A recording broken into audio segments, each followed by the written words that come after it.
जंगल में एक शेर रहता था। उसके 4 सेवक थे, चील, भेड़िया, लोमड़ी और चीता। चील दूर दूर तक उड़कर समाचार लाती। चीता राजा का अंगरक्षक था, सदा उसके पीछे चलता।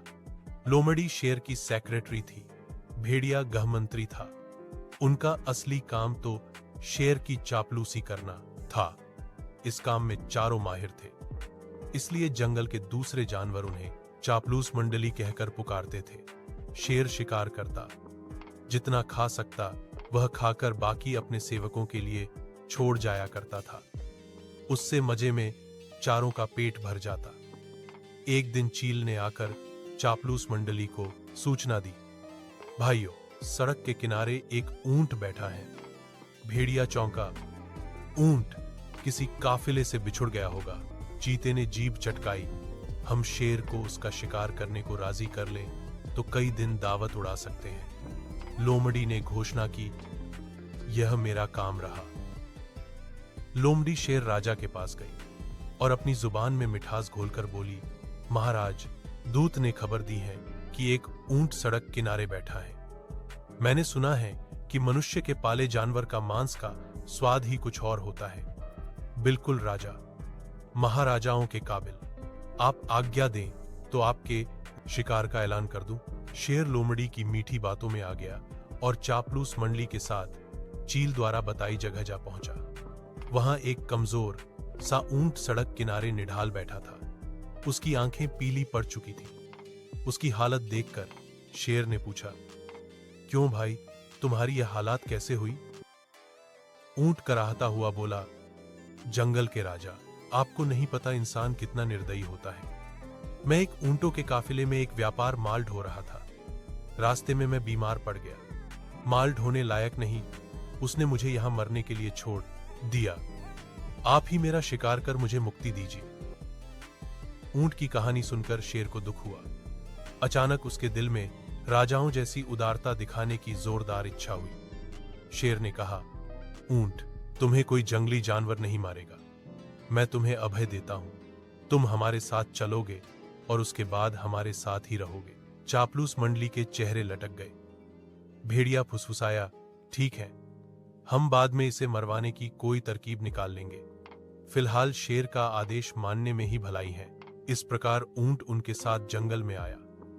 कुछ ही दिनों में हरी घास खाने व आराम करने से वह स्वस्थ हो गया। शेर राजा के प्रति वह ऊंट बहुत कृतज्ञ हुआ। शेर को भी ऊंट का निस्वार्थ प्रेम और भोलापन भाने लगा। ऊंट के तगड़ा होने पर शेर की शाही सवारी ऊंट के ही आग्रह पर उसकी पीठ पर निकलने लगी वह चारों को पीठ पर बिठाकर चलता। एक दिन चापलूस मंडली के आग्रह पर शेर ने हाथी पर हमला कर दिया। दुर्भाग्य से हाथी पागल निकला। शेर को उसने सूंड से उठाकर पटक दिया। शेर उठकर बच निकलने में सफल तो हो गया, पर उसे चोटें बहुत लगी। शेर लाचार होकर बैठ गया। शिकार कौन करता? कई दिन न शेर ने कुछ खाया और न सेवकों ने। कितने दिन भूखे रहा जा सकता है? लोमड़ी बोली, हद हो गई। हमारे पास एक मोटा ताजा ऊंट है और हम भूखे मर रहे हैं। चीते ने ठंडी सांस भरी, क्या करें? शेर ने उसे अभयदान जो दे रखा है। देखो तो ऊंट की पीठ का कुबड़ कितना बड़ा हो गया है।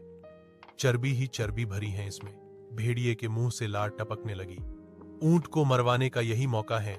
दिमाग लड़ाकर कोई तरकीब सोचो। लोमड़ी ने धूर्त स्वर में सूचना दी, तरकीब तो मैंने सोच रखी है। हमें एक नाटक करना पड़ेगा। सब लोमड़ी की तरकीब सुनने लगे। योजना के अनुसार चापलूस मंडली शेर के पास गई। सबसे पहले चील बोली, महाराज, आपको भूखे पेट रहकर मरना मुझसे नहीं देखा जाता। आप मुझे खाकर भूख मिटाइए। लोमड़ी ने उसे धक्का दिया, चल हट, तेरा मांस तो महाराज के दांतों में फंस कर रह जाएगा। महाराज, आप मुझे खाइए। भेड़िया बीच में कूदा, तेरे शरीर में बालों के सिवा हैं ही क्या? महाराज, मुझे अपना भोजन बनाएंगे। अब चीता बोला, नहीं, भेड़िए का मांस खाने लायक नहीं होता। मालिक, आप मुझे खाकर अपनी भूख शांत कीजिए। चापलूस मंडली का नाटक अच्छा था। अब ऊंट को तो कहना ही पड़ा, नहीं महाराज, आप मुझे मारकर खा जाइए। मेरा तो जीवन ही आपका दान दिया हुआ है। मेरे रहते आप भूखों मरे, यह नहीं होगा। चापलूस मंडली तो यही चाहती थी। सभी एक स्वर में बोले, यही ठीक रहेगा महाराज। अब तो ऊंट खुद ही कह रहा है। चीता बोला, महाराज, आपको संकोच हो तो हम इसे मार दें। चीता व भेड़िया एक साथ ऊंट पर टूट पड़े और ऊंट मारा गया। सीखा, चापलूसों की दोस्ती हमेशा खतरनाक होती।